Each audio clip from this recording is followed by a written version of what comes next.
today. Lots going on this week for McLeod. Today, rich history. Flames history, May 19th, 2004. Look at the Take a look. HD. Take a look and listen. Imagine watching the sport for the first time. Shut up, Ryan. Holy shit. Horrible visuals. 15 seconds, we got a chance here for one shot. Danfus will step in and take the face-off against Conroy, and Conroy wins it cleanly. Precious seconds tick away in the corner. Sharks have it with an opportunity. Corolio for Chichu, and it hopped over his stick. And that'll do it. Into the empty net. Holy jumping. The Calgary Flames are going to the Stanley Cup Finals. A week from Saturday will be their next home game, Game 3 of the finals here. Wow. Good team. Forgot about A lot that. of mutual respect between those two guys. The coaches, great coaching Under shaking staff, hands there. Terrific job for both teams. You got to know that this is an emotional time for Darryl. Darryl Sutter, the head coach, is very close to these guys on San Jose. Guys, for what it's worth, they're saying that goal did count, the empty net goal. And they'll call the final 3-1. Jerome McGinley, one of the favorites, certainly the favorite for the Conn Smythe out of the Western Conference final anyway. Pretty touching stuff there over at the bench. Darryl Sutter with hugs and handshakes for the entire San Jose Sharks. Training staff, coaches, everybody. A very close connection. Sutter's still standing over at the Sharks bench waiting for them to come off. Wow. That is something. Look at that. Great gesture. 14 players still with San Jose when Darryl Sutter coached the Sharks. I've never Coach seen Kipper, a coach right? do that. Yeah. Familiar with a lot of these these guys, Kiprusoff and Nabokov. More pressure on Nabokov. They traded Kiprusoff for the start, man. second. Listen, the San Jose Sharks gave Kiprusoff the opportunity to be a #1 goaltender. They deserve credit for that, and he's come back, and he was a big part of winning this series. No one's but leaving. not entirely. This is just a party. It's a great team effort by the Calgary Flames. Maybe, I don't know, this puck here by Korolyuk, he tries to feather it over a stick to Chichu. Look at the drop. Block it. Oh, by Rhett. Yeah. Did you get credit, Rhett? You totally directed me. It was off your stick. Last guy to touch it for sure. They have not announced the goal of the building. I think Regier might have been the last guy to touch the puck. Is he hurt yet, Rhett? Right there. And so he will That's get credit it for was that goal, Regier's I'm goal, sure. correct? It is Regier, Banger. You are correct once again, my friend. Steve Levy on the 3-1 is the final score. And let's go down to the ice. Let's get a little more volume here if we All can. right, Steve, joined right now by Craig Conroy. Craig, San Jose takes a timeout with 15 seconds left. What in the world was going through your mind? I got to win that draw. That was about it. After that, I didn't care. I was hoping the guys were going to get it out, but had to win it. Biggest draw of my life, so it was awesome. What does this mean for Calgary and more particularly Canada, who hasn't been in the finals in 10 years? This is unbelievable. You look at it here, and it's just, that's what this city's all about. And I never knew it could be this great, but it's unbelievable. And this is a dream come true for you. You've never been in the Stanley Cup Finals. 3 years ago when you were brought here to Calgary, did you ever have dreams that this would come true? I didn't even know we were ever going to make the playoffs, so we could put a great team together. And now we've reached some of our goals. We still got one more, though. Go be with your team. Craig, thanks. Thanks, Aaron. All right, guys, back upstairs to you. Boy, All that's right, Aaron, thank great you. stuff. Great stuff. The always honest Craig Conroy. Well, that goes back to the expectations. I mean, May you know, it 19th, started before the 2004. Vancouver Flames series. advanced to They're the Stanley Cup Final, their first appearance in the finals, obviously, since 1989. Doesn't that seem early? Yeah, in a way. It's a week and change ahead of where we're at now. Yeah, almost 2 weeks. Yeah. Been a little creep. It used to start sort of like early October. Now it's like, second week off. Well, they added that week off in the season. So And the it bye F's it week, all up. yeah. Don't touch that.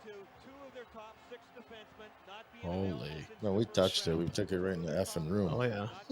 Well, Sigh. Go ahead. Good Don't do that. Lord. How scary is that cat? Holy. Hey, you want to go? No. No, I'm good. No Just chance, take the puck. dude. Thanks. Holy. Jerome with the scruffy beard. Love that. He was a monster. Young man. So, I know I asked you the last time when we played one of these. I guess it was the elimination goal against Detroit with Jelena.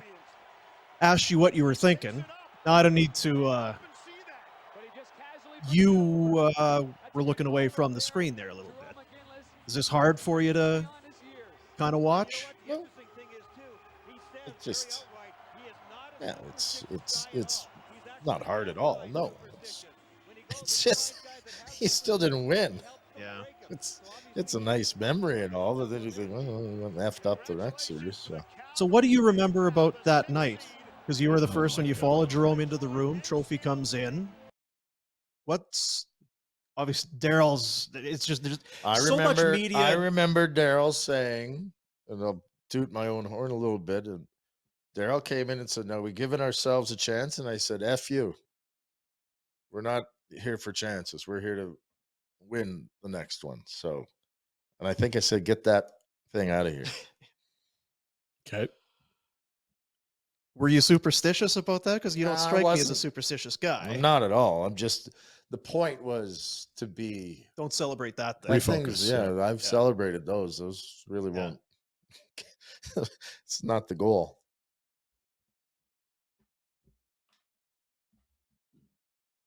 And then I think we went, I'm trying to think. There was a big party. Oh, hell yeah. I'm guessing your front lawn, if not The party 5 happened. places before that. I was at that game, and yeah, I mean, just because you mentioned 17th and TV cameras, it was unforgettable night. Obviously, I actually think that's the one time I stopped on the Red Mile. I went about half a block, and I said, "No." Yeah, It was too nuts. It truly was, because it had built and built, and then it was a big thing, and it was getting so much. You saw how many people were in the building by round 3. Because remember, I mean, they were starting to go to the Dome very soon to watch. You just wanted to be in that atmosphere because it was so foreign. It's 2 months earlier, the third deck wasn't open. There was nothing going on in that building. And watching that highlight just reminded me, and it's not like we forget, but just to remember how big of underdogs it was and how incredible the achievement was. At that point, it was the 1, 2, and 3 seeds in the West that you'd knocked off.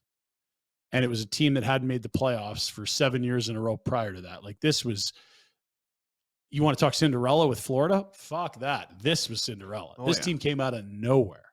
And as you said, like, it was Kipper, it was a great group of guys, but for a fan base, like, you were so in love with this team. How could you not? They were expected to do meh. Making the playoffs felt like a huge win. Never mind the top 3 seeds, these star-studded rosters. You knock off 3 rounds in a row, and all of a sudden it's like the final? Who could even dream this big? No one left the building in that. Normally it's like, okay, great. Like, they can't believe it's happened. Every bar was full. The building was full. It wasn't by round 3. Everyone was all in. Yep. I think when Jelena scored in game 6 in round 2, that was like the, oh my God level. And I remember leaving that game, someone was honking their horn on a Hummer, and a buddy and I jumped on the side and we're riding down the street. Like, everything's upside down. And then cars just stopped because they'd blocked off 17th for like 10 to 15 blocks. So no one could cross, and slowly downtown was just gridlock, and we got off and walked the rest of the way. It was wild. Kind of pathetic that we sit here in 2023 and talk about that 1 year where we were out high-fiving and having a great time. Yeah, it was the final 2 though, right? And there certainly should be a lot more second and third rounds than they've had since then, but a final is still like that. You've got to be everything's got to click.